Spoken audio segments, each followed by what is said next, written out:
Hailing frequencies open, and welcome to Star Trek Discoverage. It's the live podcast that boldly goes into excruciating detail about this week's episode of Star Trek Discovery.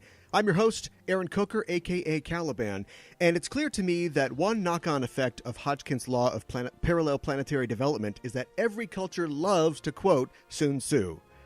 Joining me on the show, as usual, is my co-host. She's also the co-host of the Generations Geek podcast, a more or less family-friendly celebration of geekdom. It's on the Chronic Rift Network. It's Ella Pearson. Ella, welcome back. Thank you. Good to have you here, Ella. Boy, what are you going to do with all the free time now that we won't be doing Discoverage every Thursday? Sleep. Sleep. Okay, I'll sleep. Got it. That sounds like a good plan. And I wish you well as you do it.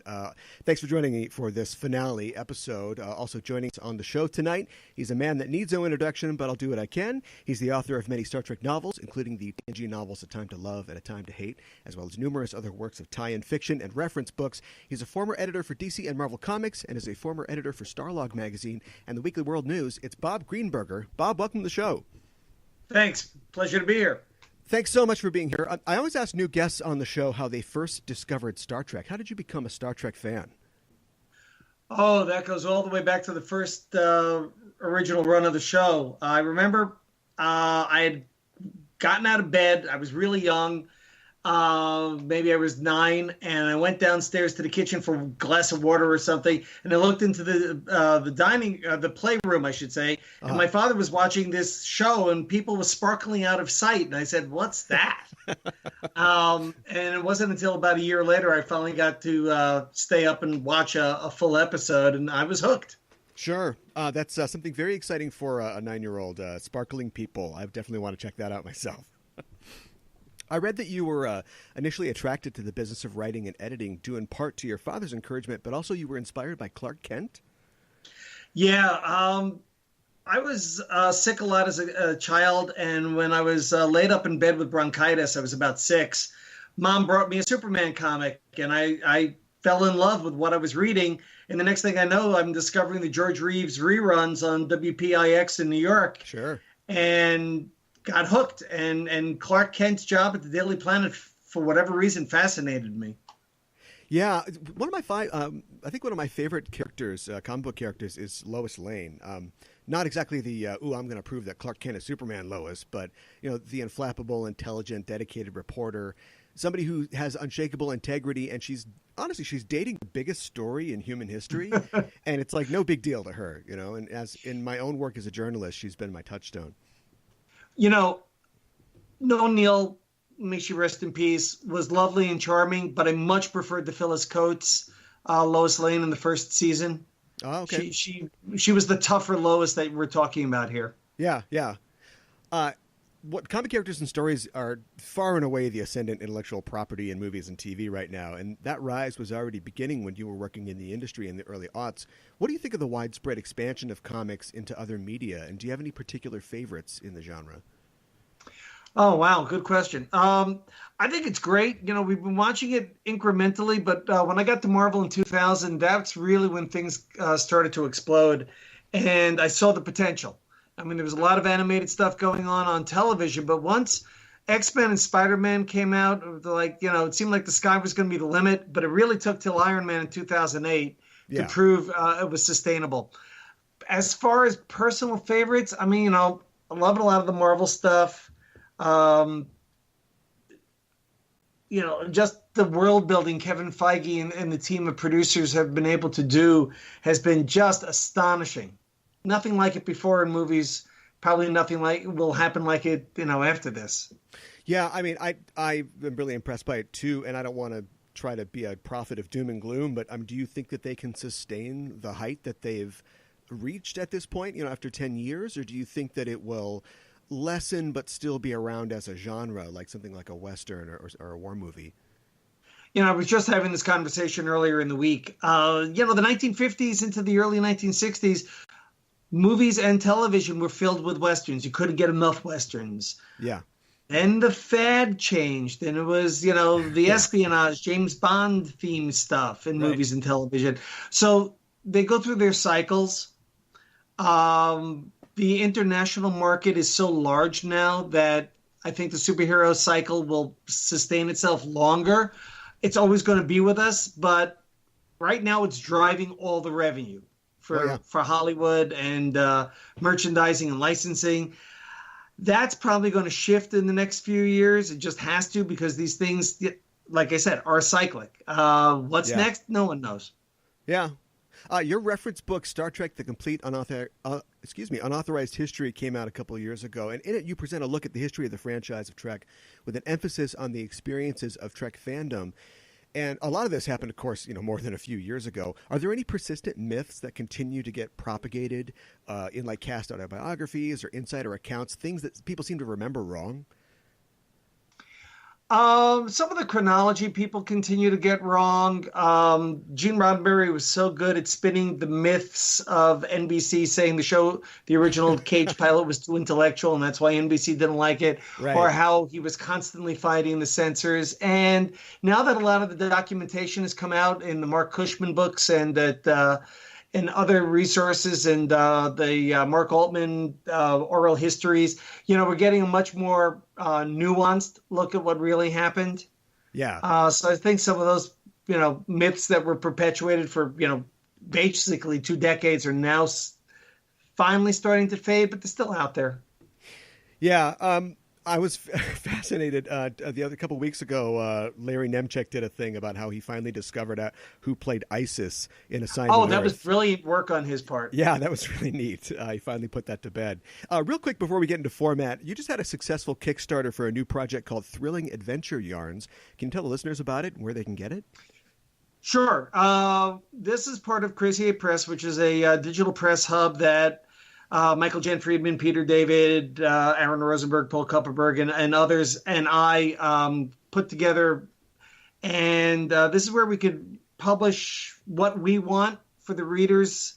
And for this one, it was an anthology celebrating the pulp magazines that gave us The Shadow and Doc Savage, and so much that infused comic books. Yeah. And I was offered an unpublished Lester Dent story, and Lester Dent is the man who created Doc Savage. But I needed to pay the estate for the rights, and I figured if I'm doing this right, I need to pay a good cover artist. So I decided to kickstart it, and much to my surprise, I was 248% of goal. Well, that's a good surprise. Right, and just this morning, we sent the authors galleys to proofread. The book is being assembled now. It will debut at Shore Leave, which is the second weekend of July here in Maryland. Sure. Among the actors who are going to be there is this Anson Mount fellow.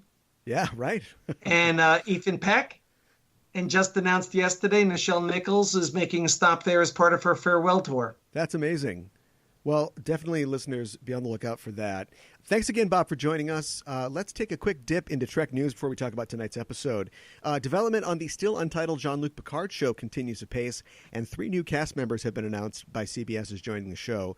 Alison Pill of The Newsroom previously, Harry Treadaway from Penny Dreadful, and Issa Briones from American Crime Story are all joining the show in as-yet undisclosed roles. We had a couple other cast announcements so far. What do you guys think about this? What do you want to see from a Picard series? Good question. If we're picking up, in real time has passed, in the comics and some of the novels, I think they've speculated in the future of Picard as an ambassador. And I could sort of see that with him, but he was also interested in archaeology, interested in learning. Yeah. I would definitely want to see him exploring strange new worlds in new ways. Yeah. Ella, how about you? I would be happy with anything from his adventures at his own winery to him as an ambassador. All vineyard all the time. That's what you want. Yeah. I think that all those things that you guys mentioned are plausible, but we still don't know too much. And of course, they're being secretive. The show is set at this point to premiere by the end of the year. And speaking of new Trek shows, buzz continues to build concerning the possibility of a new series featuring Captain Pike and the USS Enterprise. As of this recording, 18,000 fans have signed a Change.org petition. Anson Mount was a guest at Philadelphia Comic-Con this last weekend, and he was asked about the potential for a Pike series at CBS All Access. He said he wasn't against the idea, but it would involve, in his words, creative conversations between him and CBS. Many fans think that a Pike series is on the minds of Kurtzman and CBS due to the elaborate Enterprise bridge set constructed for the season 2 finale. But for me, that's just TV, man, right? Like, I mean, sure, they'd love to reuse that set, but I don't think they did it just because they really do want to do an Enterprise show. Ella, what do you think about the potential for a Pike series? We talked about it a little bit on the show before. Yeah, I mean, again, I just feel like, I mean, I would love it. I would watch it, obviously, but I just feel like it's too close, like, in time to the original series for them to actually pursue it. Yeah. It was a strange feeling tonight, just getting ahead of ourselves in this episode, seeing the Enterprise fly off at the end of the episode, and that pretty much being the end of the episode. And I was like, oh, are we getting a look at what that might be in their minds? I thought this show was named Discovery, but we'll talk about that a little later. Bob, what about you? Any interest in a Pike series? It would be interesting. I have to admit, I was a little surprised that it was taking place late enough in Pike's career he had already been to Talos for. Yeah. But from that point, there's a finite number of years for Pike to be captain of the Enterprise, because we know he hands it off to Jim Kirk. That's so, true. I wouldn't mind a miniseries. I'm not sure you want something as long as Discovery. Yeah. I think a miniseries could definitely work. Don't break those sets down just yet, CBS. Right. We'll see. Well, tonight we've seen the 14th episode of Star Trek Discovery Season 2, Such Sweet Sorrow, Part 2, the season finale. We're here to break it down for you. And before we start, as always, we're setting a course for the spoiler zone, listeners. So be warned, we're glad you've decided to join us. But if you haven't seen the episodes, spoilers are incoming. The official synopsis for Such Sweet Sorrow Part 2 is the USS Discovery battles against Control in a fight not only for their lives, but for the future, with a little help from some unexpected friends. Spock and Burnham discern vital new connections between the red signals, while Burnham faces one of life's hardest truths: the right decisions are often the hardest to make. This episode, like last week's episode, was written by Michelle Paradise, Jenny Lumet, and Alex Kurtzman, and also directed, like last week's episode, by Olatunde Osunsanmi, who directed some previous episodes of the show, like The Butcher's Knife Cares Not for the Lamb's Cry and Point of Light, and also the short trek Calypso. And at this point, we usually try to scan for new theories quick, but since we're on the last episode of this season, we'll be talking about the episode in general and about the season in general, Star Trek Discovery Season 2. We can come to our final conclusions about Season 2 at the end of this show, but just to start out, how did everyone feel about Season 2 as a whole coming into the finale? Bob? So much stronger than the first season. Yeah. So much more character-oriented. It was a lot more streamlined in its storytelling. I loved how they seeded everything, and it paid off in the two-parter to wrap it up. Yeah. It was very satisfactory.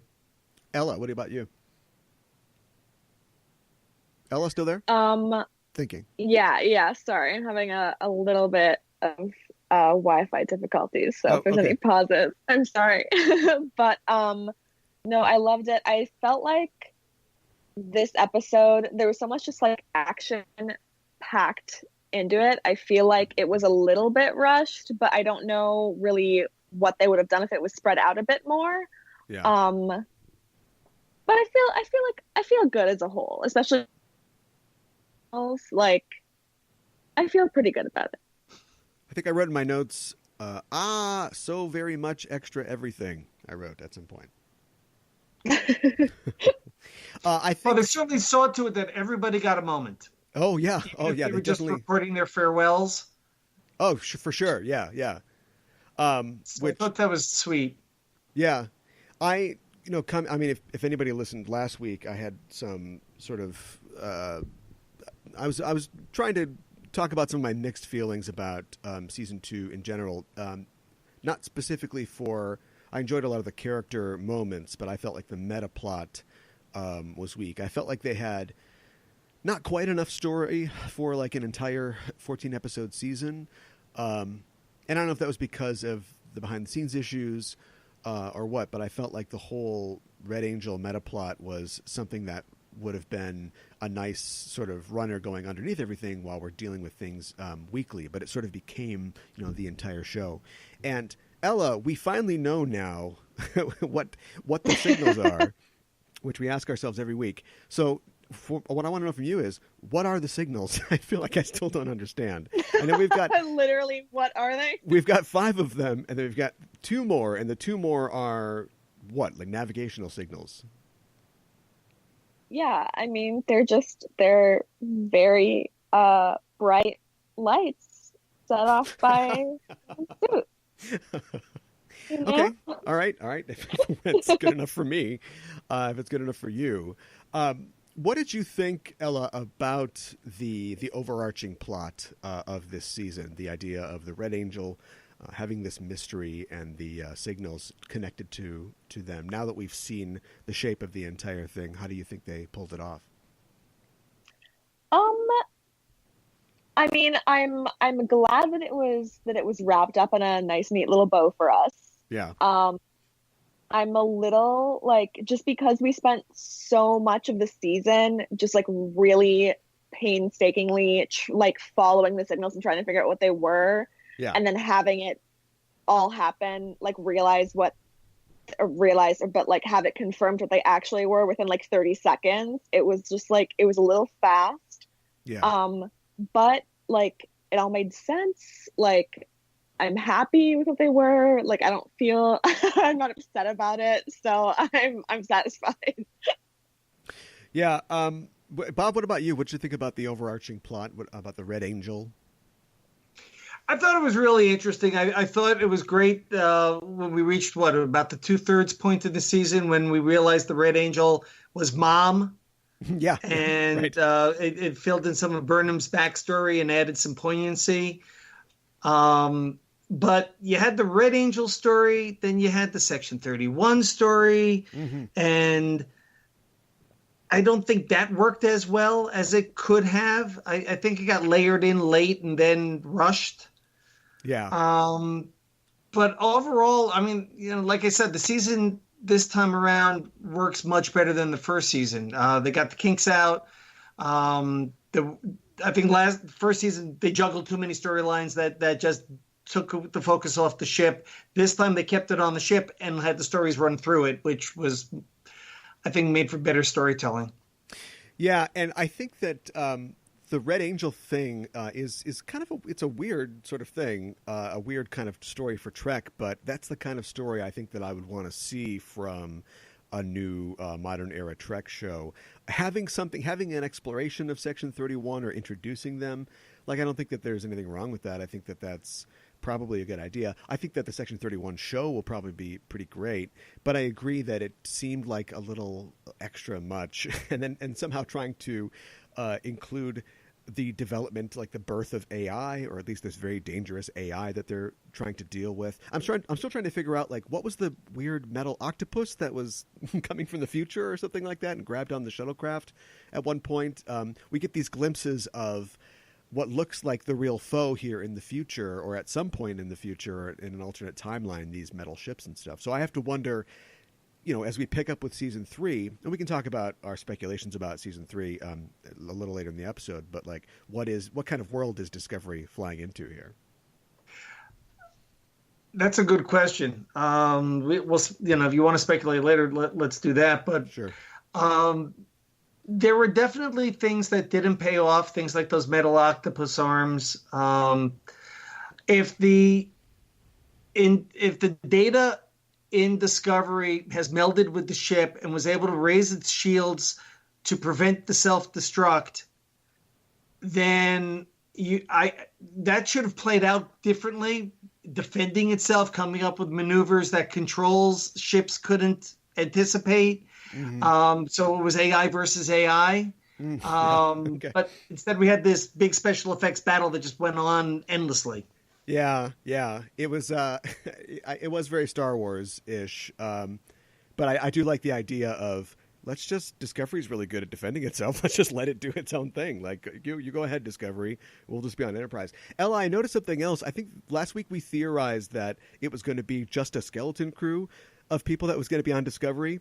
Remember, like, if there's that scene where he's like, "Happy birthday, Michael. Here's your friends, and we're not going to let you down." And there's like 7 people. Yeah, right. But then we get to Discovery this week, and it's like fully staffed. And there's got to be people. Yeah, that didn't make sense either. Yeah, there's got to be people like that doctor character. Was, like, full. Yeah, like who are like, "Oh, she's not my friend. I don't care what happens to her." "Oh, sure, sir. Yes, we'll do our jobs. Yes, yes." I always get stuck on Trek doesn't often do this sort of thing. If they have a long arching plot, it usually takes place way in the background, something like the Dominion War or what have you. And it's always tough. It's sort of the lost syndrome, I think, is what I'm going to call it. I don't know if other people call it that you get in TV where your fans, you want smart fans. You've made a show for smart people, so smart people are going to figure it out. And when you hear people saying, 2 or 3 weeks in, well, Michael Burnham is the Red Angel, you expect there to be a few red herrings, if you'll forgive the phrase, here and there. But when it turns out to be that, you're kind of like, okay, yeah, well, I guess that's what it was. And I think that you can keep up these secrets. You can keep up a facade like this for maybe a 1 episode or a 2-parter, but expecting it to remain a surprise over 14 episodes, I think that's unrealistic. Yeah, that's a good point. I'm not sure they wanted that to be the big surprise. I think, at the end of the Star Trek motion picture, it said the human adventure is beginning or is continuing. Yeah. And there's a lot of that here. Spock was on his journey. Michael was on her journey. To a lesser degree, a lot of the other characters were on their journeys. And that was fine because they did take characters in new places. We got to know the crew better. So I was okay with that. Yeah. It didn't have to be that much about Michael and the Red Angel. It just was setting everything up. So in tonight's episode, it paid off very nicely because she realized all of a sudden, thanks to her brother, she has to go back in time and actually do what's expected of her. Yeah, yeah. Ella, what do you think about the reveal of the Red Angel ultimately being Michael? I mean, I feel like it had to be her. Like, we knew from the DNA thing that it had to be her. Yeah. I just feel like, just like Twitter is kind of like a minefield for TV. Yeah. Like, I feel like people, especially like TV shows like Star Trek, where it's like everyone's going to be theorizing 24/7 all the time from the second you post that episode. It's like right. TV writers and producers, like, we haven't really figured out how to like navigate that yet, or like whether or not it's like okay for everyone to just figure out your like your like finale twist at the beginning. But yeah, it's a different age. Yeah, if they released if it wasn't 1979, if they released a motion picture now, like 2 minutes in, somebody'd be like, it's Voyager. Yeah. What an asshole. Let's check in with some of the characters on the show, because one thing that I did like about this year is that they did focus in on some more of the characters. First of all, Owo, she got shot.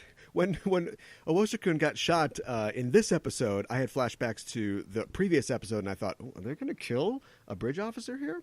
But I think she just got shot in the arm, so she's okay. Right. Yeah, she didn't slide. Yeah. Admiral Cornwall, a.k.a. Admiral Bad Decisions, as a friend of mine calls her, makes one last bad decision this week, or maybe it was the only decision that she could have made, and she, of course, blows up with the torpedo that's stuck in the hull. And I thought that it was interesting. I heard, once again, bringing up Twitter, I heard users on Twitter speculating about how and I don't think it works this way, but if Pike knows that he's destined to be, wounded in this Delta Ray accident or whatever, doesn't he have quantum immortality? Like, shouldn't he just do whatever?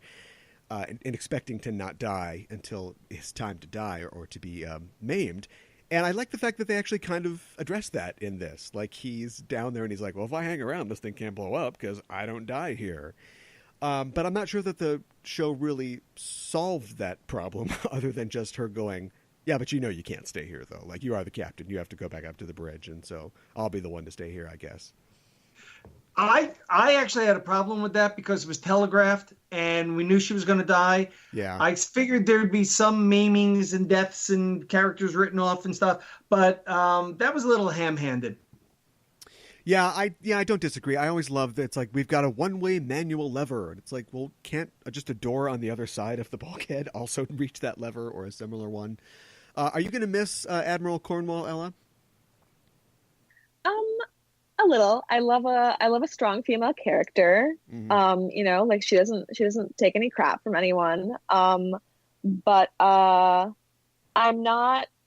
I don't know. I wasn't super upset about her death. I mean, obviously, like, yeah, why isn't there just like another lever on the other side of the wall? But I don't know. You know, I thought it was sweet, and like I love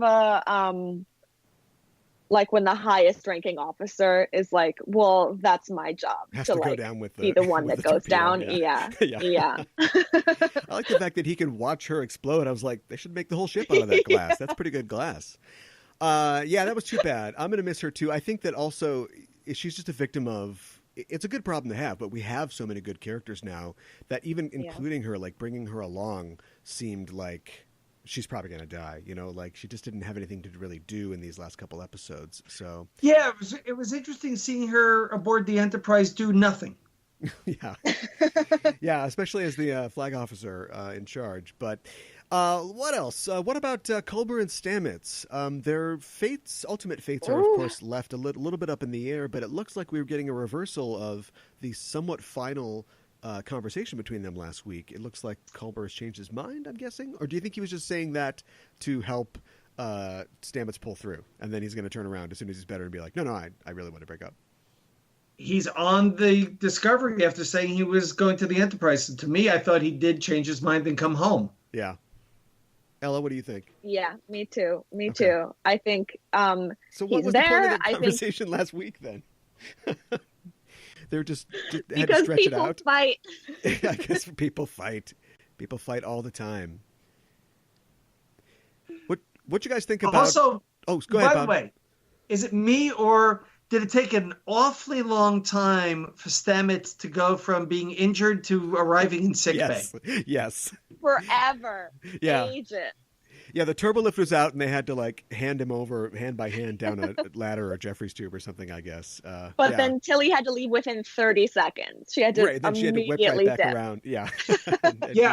Okay. So this brings up my pet peeve over the two episodes. Sure. Which is there was a lot of, oh my God, we have no time, but let's stop and have long, heartfelt speeches with one another. Yes. Oh my God. I mean, the end of last episode was a great moment, but they had a ticking clock, so no one was acting like there was a ticking clock.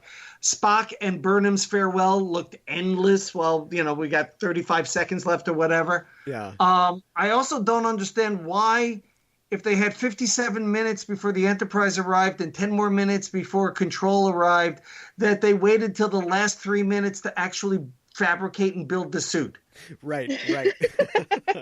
They did end up they have great 3D printers. They ended up doing it fairly fast, but yeah, they're at the way they're throwing it together. It added some nice momentum to it, but it didn't make any logical sense. Yeah. This show definitely loves to take a break and do a good monologue or a good dialogue scene and just sort of marinate in it, which I can appreciate. But pick your times. What happened to Poe? I lost track of Poe in the swirling melee. Is she stuck in the present still, or did she go forward into the future? We saw her in the present, pretty much just before the lengthy Spock Burnham stuff. So she survived, and I'm glad, because she brought some real life to every scene she was in. Yeah. Okay, good. So she can see. Well, maybe look forward to seeing her again. How about Spock? We had talked, I think, last week, Ella, about did you get to see the Spock picture that I told you about? Yeah. Yes. Well, it looks like that was not a fake, Senator Vreenak. That was the real thing. What do you think about Spock's look?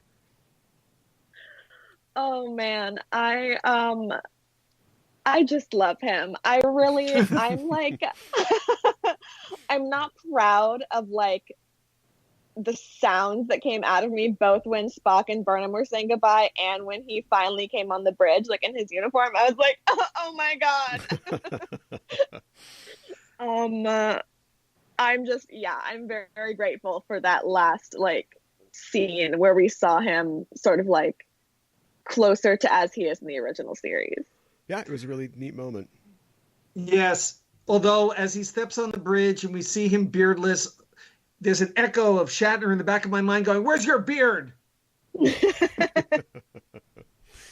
Oh, it's not regulation. He's got to get rid of that. Although I still don't know.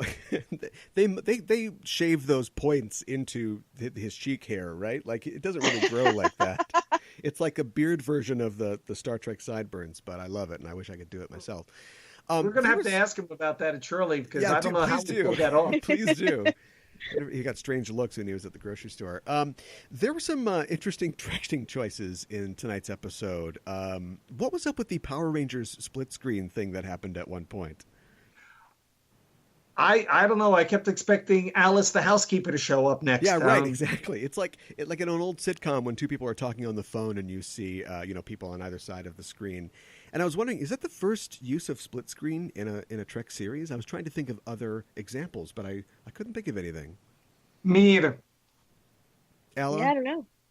They didn't do anything crazy on Enterprise or anything? It's possible, but we don't know for sure.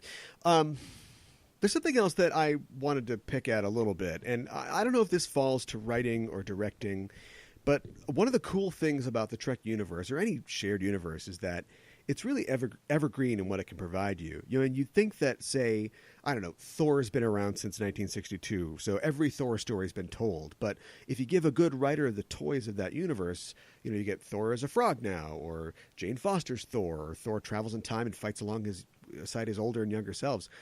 But when you're not drawing on the world that's been built, you get a lot of set pieces that feel copped from other stuff. And I saw a lot of things in this episode tonight that reminded me of a lot of other things. Like the swarm of drone ships is just right out of Star Trek Beyond. Mm-hmm. Yes. Which Kurtzman didn't write that one.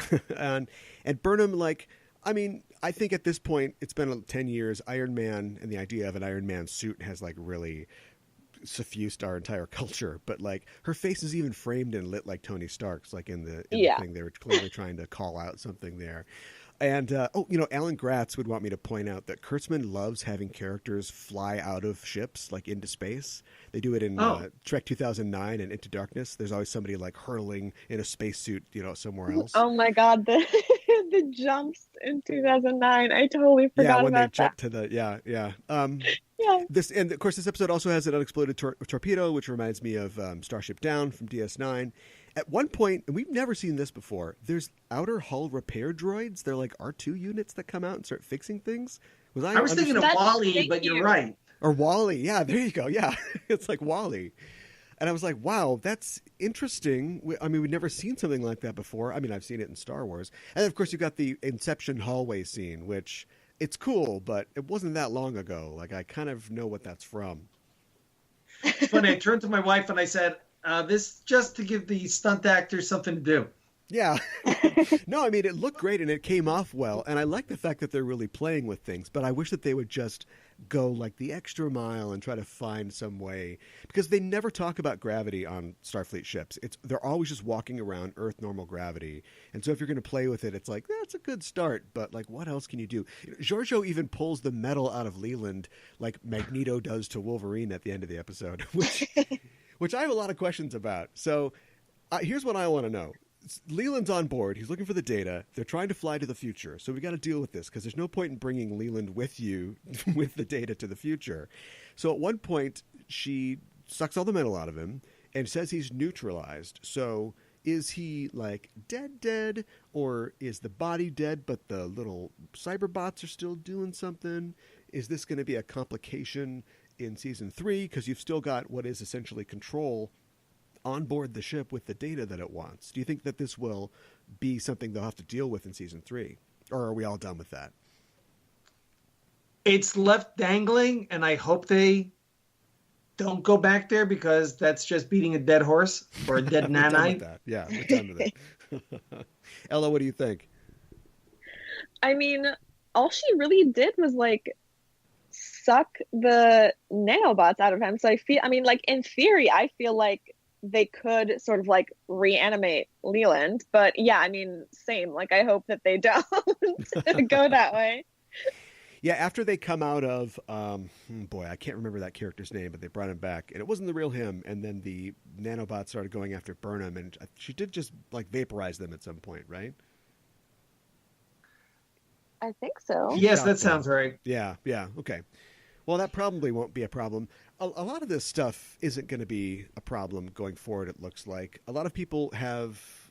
The problem with Discovery being a prequel series is that people feel strongly about having or not having years of the show, canon, the universe that have already been touched upon, and people have different opinions about that.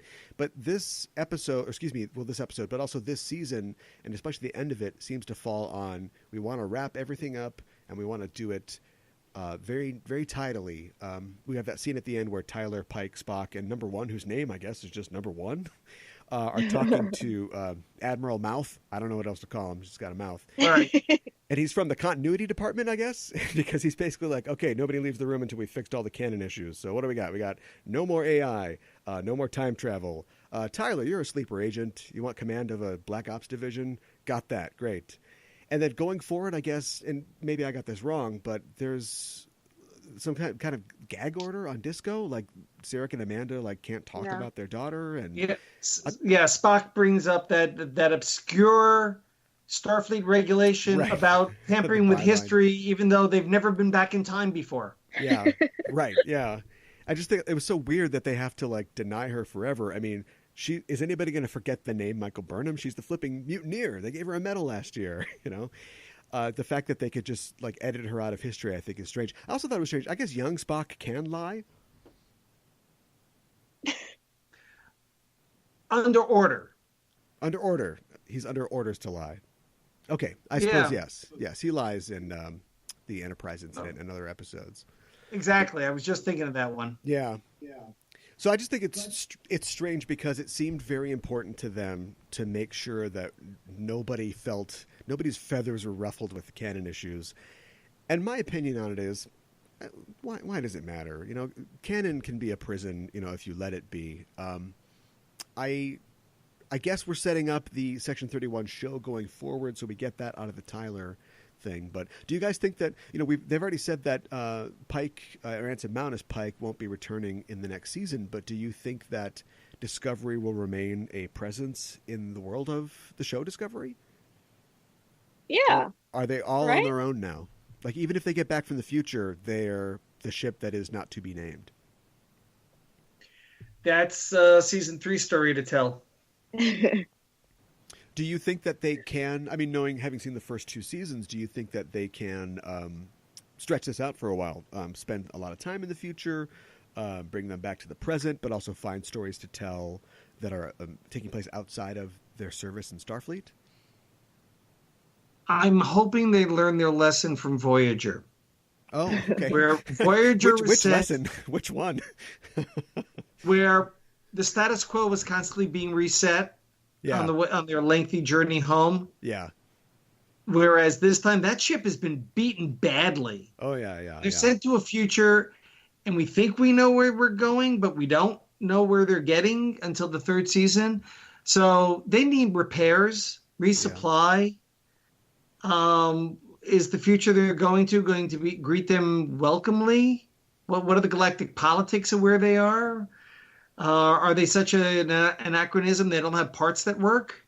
Right. Are they a jalopy? Yeah.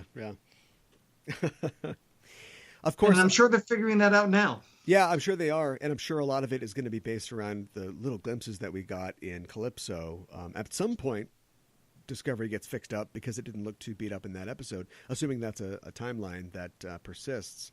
Ella, I don't have a question for you. Your general thoughts, I guess, about the season 3, like what you'd like to see, where you think that we're going to go? I really hope that they stay in the future. I want to see some stuff that isn't sort of like bound by the immediacy of the original series having to happen, you know, within just a few years. It's so and I would like them. It's so interesting that they go from a series and a season that is so tied to and sort of walking through this minefield of continuity, and then they shoot ahead 1,000 years, and it's like, virgin snow, we can just do whatever we want. Yeah, I mean, I would really like them to be able to like come into their own as a series and use the time jump as a way to sort of like become their own thing instead of just being this like I don't want them to stay the series that's like the kind of prequel to the original series. Like I want them to be their own thing. Yeah, I think that would be great. As we begin to wrap it up here, anything you guys wanted to mention that you really enjoyed that you haven't got to talk about yet? I'll just put mine in real quick. The wormhole effect was very neat, and it was for all the things I was complaining about them biting before. Like I thought it was totally original and just looked very cool. It actually looked like a better version of the wormhole we saw in the motion picture. So I thought that was a nice callback. Sure, yeah. Ella, anything that stood out for you? I just loved Spock and Burnham's goodbye, obviously. I mean, but I don't know, especially after like their relationship has been so rocky, and we've seen them sort of like work through that, and then for them to have that sort of like sweet goodbye, and then we know like what Spock goes on to do. I was living for it, but we know that I love Spock. We know that, yes. I really liked the shuttle cluster, like the shuttle escort that like was swarmed around Burnham as she was going. That was just a great idea. It was an amazing effect. I don't know if those shuttles being piloted by individual pilots. They're all very good pilots if they can just stay that close to her. But like that looked amazing. Whenever they have these huge battles, I always wonder, just in a normal, conventional, like Earth-based gunfight, you have to worry about stray shots. You don't want to just be firing off randomly because bullets can go anywhere. When they have these huge Death Blossom laser explosion melees, do those beams just keep flying out forever? Like is some guy working on a satellite in Andoria and suddenly he gets vaporized from this bolt that's been traveling for 50 years? I think science says no. Okay. It's like a beam of light. It sooner or later disperses to the point of vanishing. So it gives them a suntan or something like that, warms them up a little bit. Okay, good. That's good news for the rest of the galaxy. I think that is pretty much it. And I suppose we've already talked a little bit about what we think is coming up in Season 3, but did anybody have anything that they wanted to speculate on possibly happening in Season 3? How do you think that Season 3 will tie into the other shows that have been announced? Do you think they'll have any connection to the Picard show, which is also in the future? Ella, we've been talking about wanting to see the future of the future. Looks like we're going to on Discovery, the far future of the future, or the Section 31 show, or anything else that is in the pipeline. I mean, I hope they stay pretty separate. I mean, I love having a reference here and there, but I feel like it needs to be very gentle because some of the stuff in Disco, even with like even having Spock, even having Pike, even having the Enterprise, some of it has felt like a little heavy-handed. Like at the end of this episode, where they were like, "Okay, you can never talk about Discovery again under penalty of treason," and that's why Spock never said he had a sister. It's like we didn't really need that, and so I would like it to stay, as separate as sort of the other Star Trek shows have from each other. So like semi-separate, I don't know. Sure. Bob, anything else that you would like to see from a Season 3? Well, other than Saru's people, we really haven't done a lot of first contacts. Mm-hmm. Now that we've had a good look at the Klingons, we spend a little more time on Vulcan. Since we're in the future and who knows where we are, I wouldn't mind meeting some new folk. Yeah, I would absolutely love that too. And specifically, looking back at the Kelpians, we see that they are apparently in charge of Baul technology when they do their Riders of Rohan impression and come in at the end of the battle. So, I would definitely like to go back to their planet and learn more about them and also meet new races. I never found out the name of the I don't know what to call her. It's like, you know what Klingons have on their head? She's got it on her face. The red-faced lady with all the... Yeah, I want to know more One about on her. Enterprise. And I think Fly Guy got shot. I saw him in sick bay, and he was moaning. So hopefully Fly Osinellus, or whatever he is, will be back again. Learn more about him. Well, I think we did a pretty good job. We don't have any word yet on when the third season of Discovery will premiere, but they're pretty good at making these things at this point. I think it's well within the realm of possibility that it could return as soon as the fall. However, with the Picard show tentatively slated to premiere in the late fall, we could now run into the situation where CBS may choose to stagger their new shows to avoid viewer fatigue or confusion. So at this point, it's anybody's guess, but we will be looking forward to it when it comes, and we'll be here to cover it, of course. And that's it for our show this season. Thanks for joining us, listeners. If you like what you hear, you can follow us on Facebook and Twitter at EISTPOD for updates and to get notified when new episodes are released. And on Facebook, we've got a discussion group called Enterprising Interlocutions, where we go into the deeper kinds of discussion and speculation that you've heard tonight. You can also find us on the Twitter, as I believe I said before. We've got we've got a store on TeePublic.